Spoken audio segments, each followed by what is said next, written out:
Herkese selam. Bugün sizlere Arçelik tel ve kahve makinesini inceleyeceğim.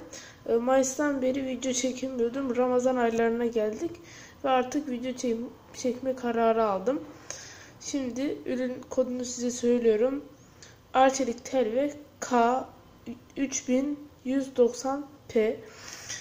Ürün kodu böyle ve bunun lal olan yani kırmızı olan versiyonu da var.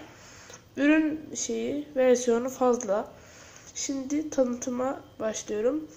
İlk başta burada bir cezve var.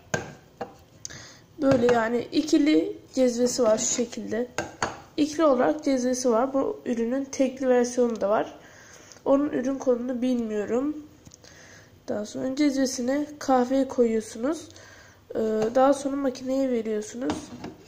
Ve kendi kendine çalışıyor.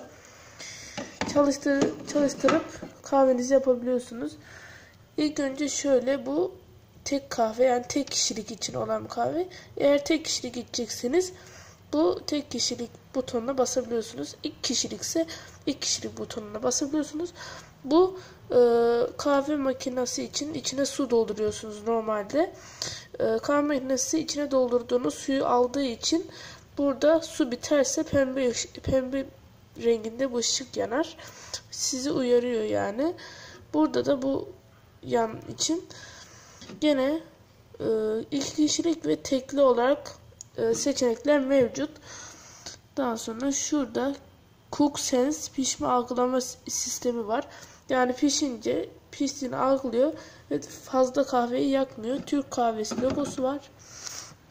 Dediğim gibi Arçelik tel ve daha sonra üst malzemesi yine setten, yani şöyle bir oyuk açılmış, buraya eşya da yerleştirilebilir. Şurada açma kapama düğmesi var. Şöyle göstereyim, hatta burada bir mavi renginde ışık yanıyor. Şu cezvelik yerini açtığımızda da burada da yine bir ışık yanıyor. Daha sonra öyle diyeyim. Kapatalım. Daha sonra şurada artık fincanın boyutuna göre seçenekler var. Fincan büyüklüğüne yani boyutuna göre kahve yapma imkanınız var. Şurada bir anahtar sayesinde kahvenizi rahat yapabiliyorsunuz. Fincan boyutuna göre ayarlıyor yani. Ve daha sonra şurada su doldurma haznesi var. Orayı da açayım sizin için. Şöyle, evet, bu kabaktan da gene suyunuzu doldurabiliyorsunuz. Su bittiği zaman zaten şurada direkt pembe ışığı yanar. Öyle ve şuradaki pencereden de suyunuzun ne kadar kaldığını daha önceden kontrol edebiliyorsunuz. Öyle diyeyim. Böyle yani. Ürün gayet iyi. Türk malı bir makine. Daha sonra şurada da gene uyarıları veriliyor. Öyle uyarıları vardır. Öyle diyeyim, gayet kaliteli bir makine, almanızı tavsiye ederim. Tek kişilik ve çift kişilik versiyonu da bu vardır.